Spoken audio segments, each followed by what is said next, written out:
Hi everyone, I'm JD from Willowbound Journals, and today I have a video request to show how to use a sewing machine.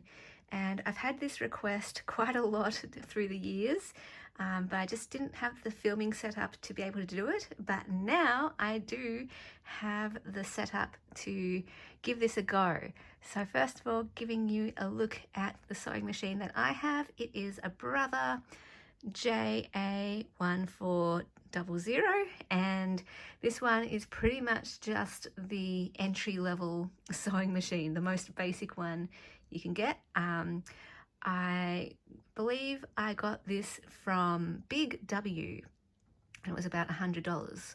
So this is my Brother sewing machine. So I'm just going to give you a view up here to show you how to thread it. So this here, first of all, you want to pull that up. I did not know that pulled up originally, and my thread would always fly off. And then I realized, oh my goodness, you can actually pull that up. And so that is where your thread will sit. But we'll get to that later. And then you have to follow the guide here, and it's pretty self-explanatory. So you go across here and thread it following the measures here, or the diagram there, and then I'll show you all that though. We'll go through all that. And then you put your bobbin here to thread your bobbin. Then to thread the machine, we come down here and through to the needle. I'll show you how to load the bobbin. I just need to change the camera angle and I will turn you around. So let me try to do that. Okay, so I'm trying to give you a top view here to show you how to thread the machine and get set up. So got my cotton reel here. Now, first key point is when you put it onto, I don't even know what you call this. Is this a spool? You place it so that the thread is on the outside. So not this way facing you, but on the outside.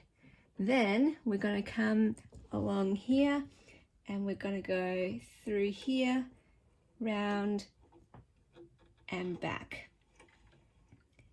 So I'll try to show that again.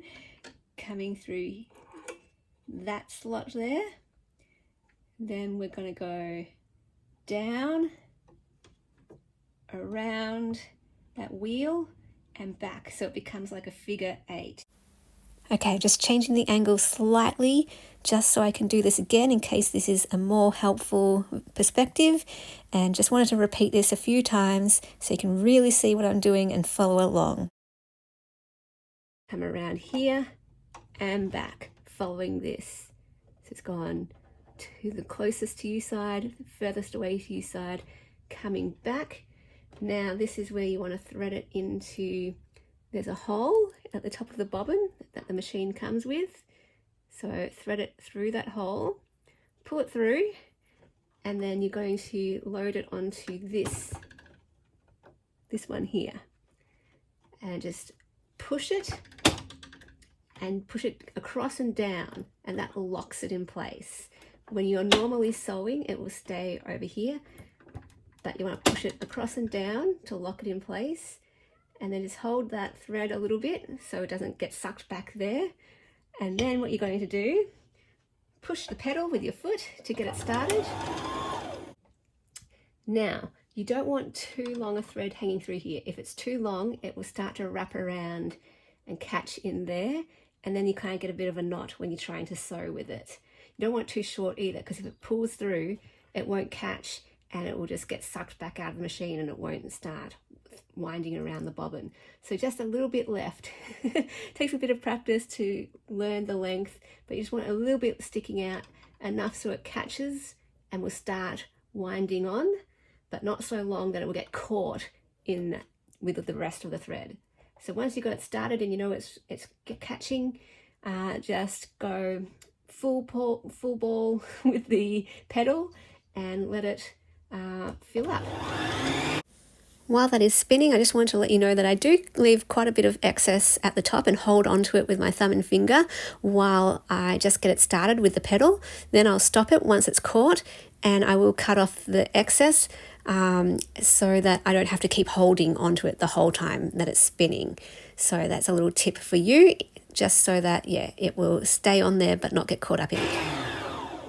Now what should happen at the end is it will stop on its own because it will catch when it's ready, and you can then pull it off. Now sometimes mine doesn't go very even. It will fill up at the bottom and not the top, or at the top and not the bottom. So I will just kind of stop it every now and then and watch it. Sometimes I use my finger to place it where I want it to wind, so I'll make it wind more at the top or more at the bottom. But if it's placed right, it should just naturally wind on its own and be nice and even. So the next thing I do is I do chop that off, that excess bit, just in case it catches on anything later. I leave a little bit of excess here, so just leaving a little bit of excess. Beautiful. Now to thread the actual machine. Now we don't need this, so we can unwrap all that because that was to thread the bobbin. Now to actually start sewing, what you want to do is same thing, put it on with the thread facing away from you. You're going to come through here, same thing, go back through that little notch there. But this time you're going to follow this diagram and you're going to go down here. I'm going to see if I can change the camera angle for you, bring you a bit down further. All right, so you go down this slot here, around this wheel here, back up here, and then I should have said when you remove the bobbin, you know, you flip it back to that side. You can't remove it when it's stuck here. You have to take it out there. Now, one little thing, a little tip is, when I'm turning the wheel right now, this lifts up this, okay, I'm not really good with my sewing machine terms, but you can see that metal arm thing, that moves when you turn the wheel. So what you want to do is when you're coming back up, place that arm, what I like to do is put it right near the top or close to the top so that you can easily go around like this. So just watch this. Right, now I'm learning myself. I don't place it all the way at the top. I place it near the top so it catches. Now that might be a bit tricky. Let's do that again, because this is important. If you don't get it around that metal arm, it won't sew properly. So you're going to come down through this prong, down this groove here, round the wheel.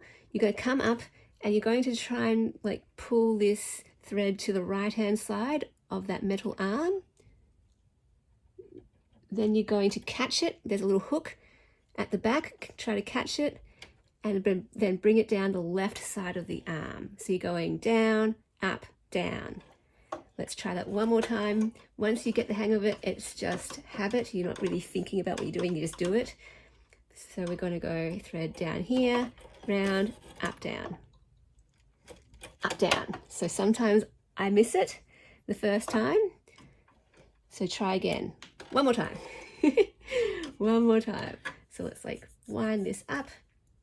We're going to grab the end, come down here, down, up, pulling it to the right hand side, push it to the back, come forward, and there you go. Now the next thing you want to do is wind up your needle so that your needle is as high as possible on the machine. Let's see if I can get you down here,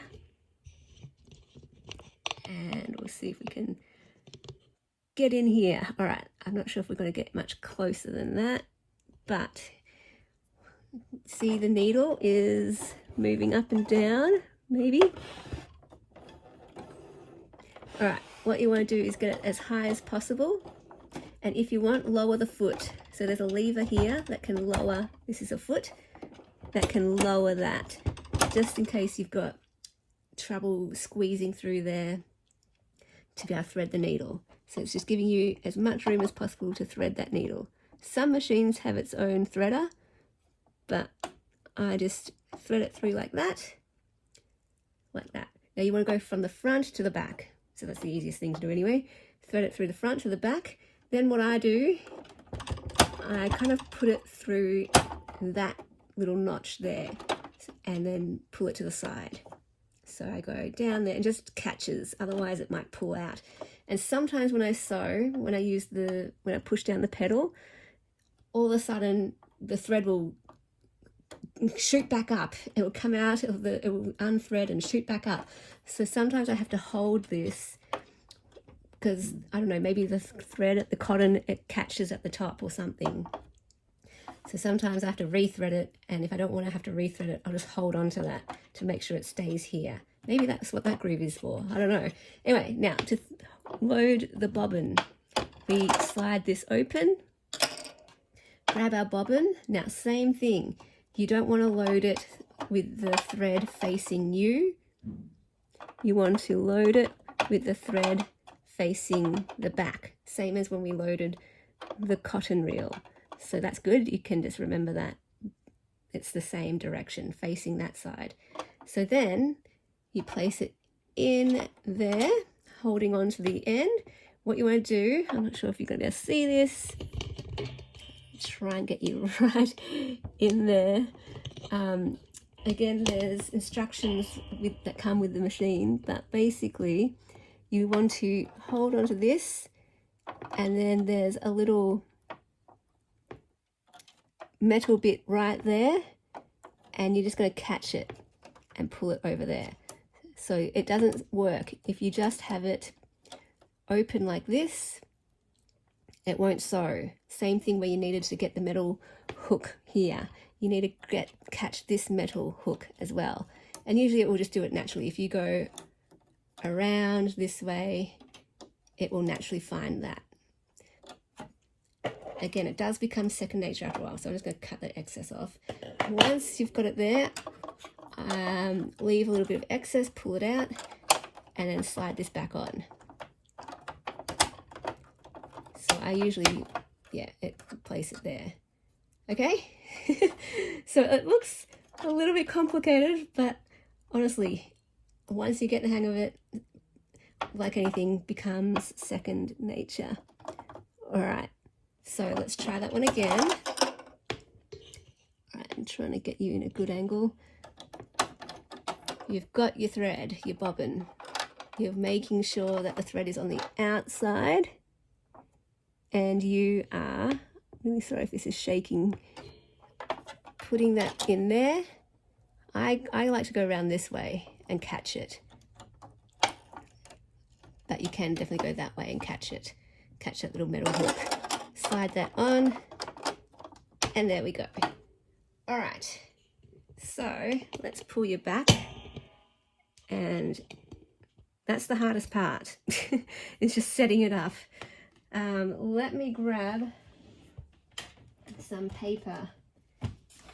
The number one question I get about a sewing machine and how to use it is what needle do you use? I just use the needle that comes in the machine. So what I'm going to do, slide that in there. It'll make sure the foot is down. You won't sew if the foot is up. Always the first thing is to put the foot down. When I first learned sewing in high school, I always forgot that step, to put the foot down. So put the foot down. Catch it. Now, I usually hold this thread because sometimes, like I said, it gets sucked up, and if a thread catches a little bit, that'll get sucked up and unthread. So I would try to just hold that so everything has to come to it. Press down on the foot as you're just learning. Just do it gently, slowly, so you can go really slow. Really slow.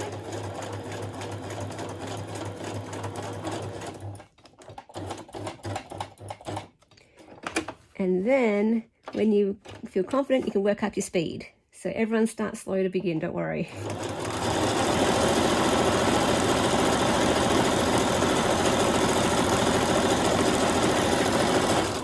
So that was full speed compared to, let's do slow.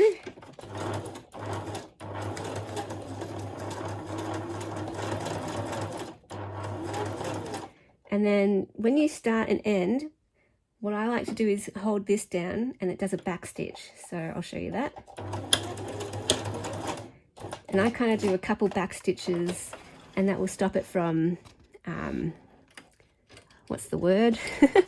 from falling apart. I don't know, unstitching. I forgot to do a back stitch at the start here, but if I leave the threads long, which I will be for this, it won't come undone. But if you're cutting it right flush, that will unthread unless you back stitch. So depending on your machine, the back stitch might be here or here, but mine's here, and you just press it down. And same thing, just use the pedal to back stitch. It's just going backwards instead of forwards. Sometimes something like this happens, like little troubleshooting problems will happen. So it's just caught here for some reason. So I'm just going to cut that. There we go, now it's released. So somehow it got caught there, that the excess thread was too long and it must have just got caught. So that's something to be aware of. But there's sewing. Now, when I first began journaling, using a sewing machine for journaling, and you know using paper, I just practiced on scrap paper. So let me get some scrap paper. So I've just got this here, and literally I would just practice straight lines first of all. I would try different speeds, really slow. You can stop and start it, stop, start, stop, start, stop. You can go really slow. You'll get the hang of it. Eventually your foot will just know. But at the start, your foot might be doing something like this.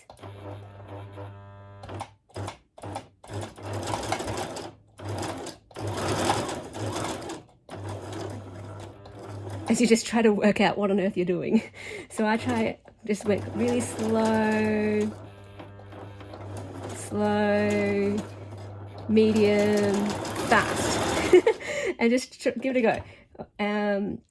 So you always want to release the needle. So see how my needle is still in the paper? I just use the turny thing, the wheel, to release it so I can unlock it.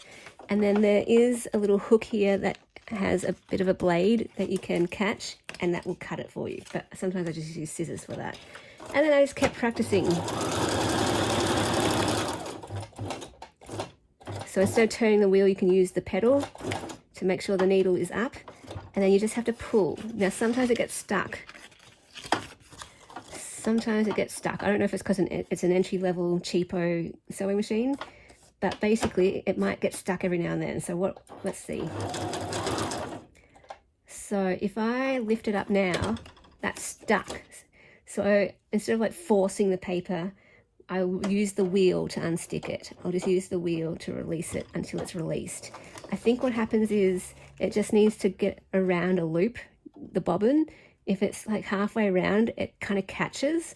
So you've got to like use the wheel or use the pedal to hit a spot where it's loose, if that makes any sense. So don't feel like you're doing anything wrong if it's like catching and it gets stuck and it doesn't feel fluid. You just work out these little tricks that help. You've got to just get in the right spot. So every time when I lift it up,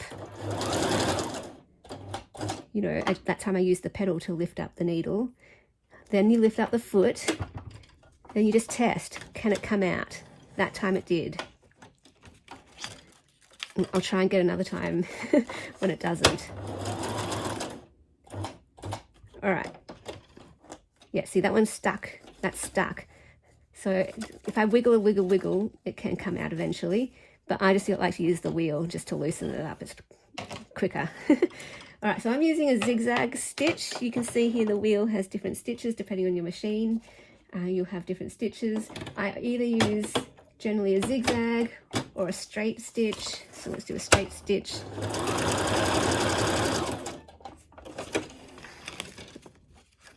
You know, your normal straight stitch.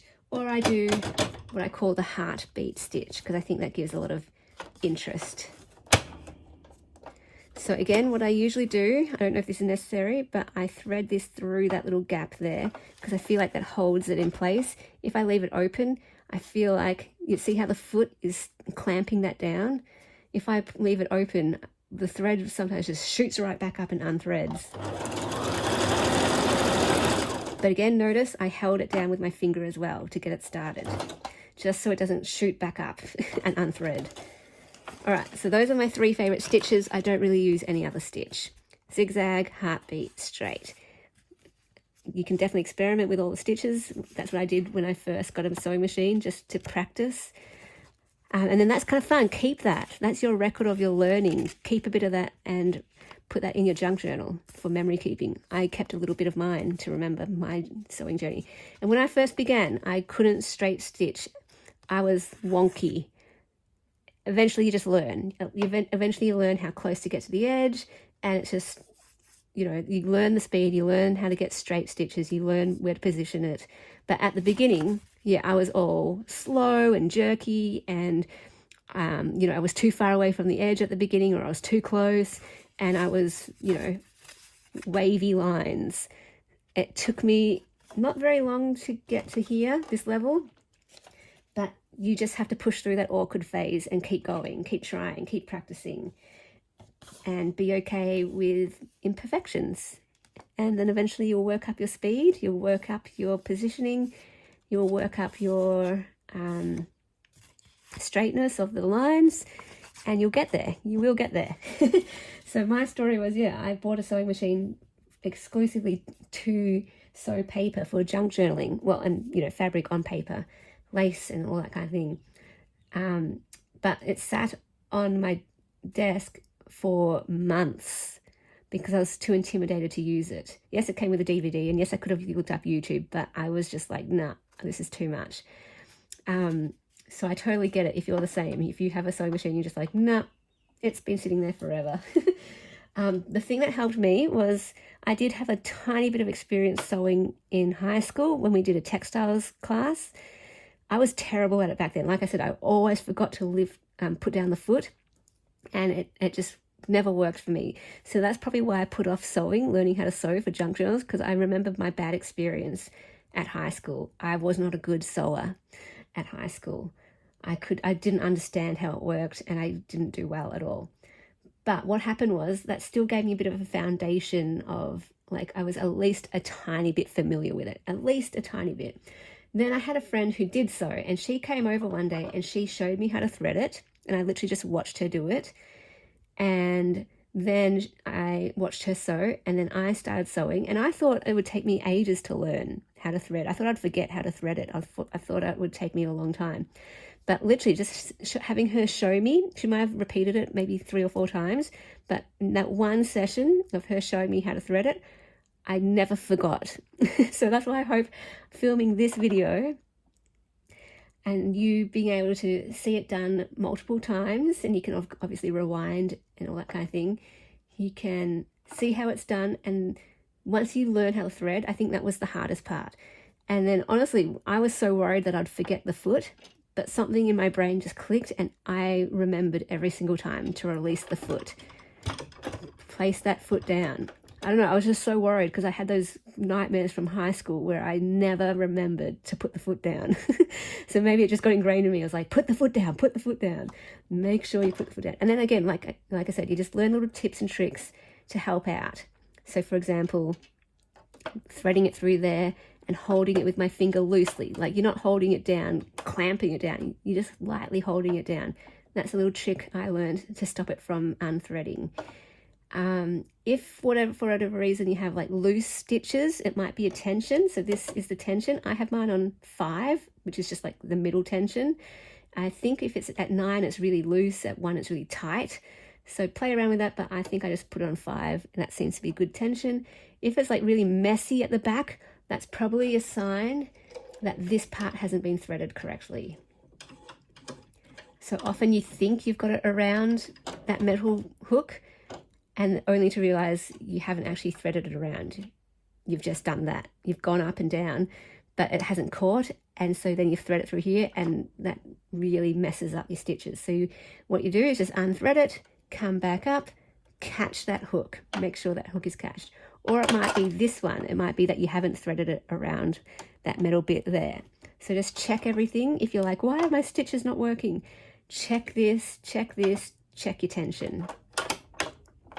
All right, so I hope that was helpful. I hope that's covered everything. There's only been one time my needle has broken. I think it was either because I was stitching through glue and the glue was too thick, or I was stitching through like applique, like a really thick applique, and my needle snapped. And I was freaking out, but it actually was really easy to fix. So I think your sewing machine should come with extra needles. So this was what mine looks like. So it comes with your extra needles, and all you do is there's a tool that you have included with the machine as well. This will come with the machine, and this unlocks a little screw at the back here, which releases the needle, and then you just replace it with the needle and screw it into place. So the screw holds the needle in place. So when you loosen the screw, it drops out. And then while it's still loose, you can put that into the opening and then you screw it into place to hold it. And that's only ever happened for me once. So you learn to be careful of, you know, don't glue giant globs if you know you're going to sew through it. Like, be very light with your glue. And just be careful when you're sewing thick things. When I sew thick things, I sew very slowly, or I might even just use the wheel. I'll use my hand to sew. I won't use the pedal. And often I will prepare bobbins in advance, because when you use one, it's kind of annoying to have to go through that process of threading everything again.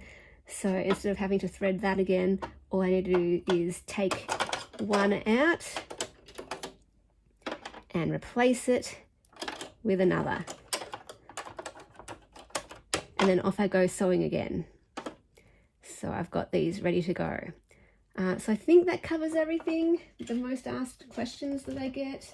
But if you have any questions, feel free to leave them in the comments and I can get back to you. Hopefully that is all covered. What thread do I use? I just get thread from the local, you know, equivalent of what you would call maybe a dollar store or something. So just normal cotton. I either use brown or cream for my vintage journals. Occasionally I might use black, but pretty much brown is the one I go to most. If I want a more subtle effect, that's when I'll use the cream. But if I don't want subtle, or if subtle's not important to me, brown is my go-to. But of course you can use any color thread you'd like. So yeah, let me know your own sewing journey. What sewing machine do you have? How did you learn, or are you learning? Give it a go, because yeah, it's really fun adding stitching to your journals. Probably can't even see that. But yeah, I really hope that this tutorial was helpful, and hopefully you could see and it wasn't too shaky. Yeah, gave it my best go. So yeah, I will leave you with that, and I will see you in the next video. Bye guys. A big special thank you to my beautiful patrons who are supporting me in May. I could not do this without you, so thank you so much for believing in what I do and for all your amazing support and encouragement and kindness. I so appreciate it. If you'd like to become a patron, that's where you get access to all my extra videos, behind the scenes looks, videos of my face where I chat to you, and the journal making series from start to finish each month. If you're a Ruby patron or higher, you also get access to every digital kit in my Etsy, and new ones each month. And some of the higher tiers, you get mail sent to you, perhaps a journal or a mystery pack or a paper pack or ephemera pack or a printable pack. So if any of that interests you, feel free to check out my Patreon. The link is down below. If you'd like to become a member as well, a YouTube member, you can do that for $1 a month, and that just supports my channel.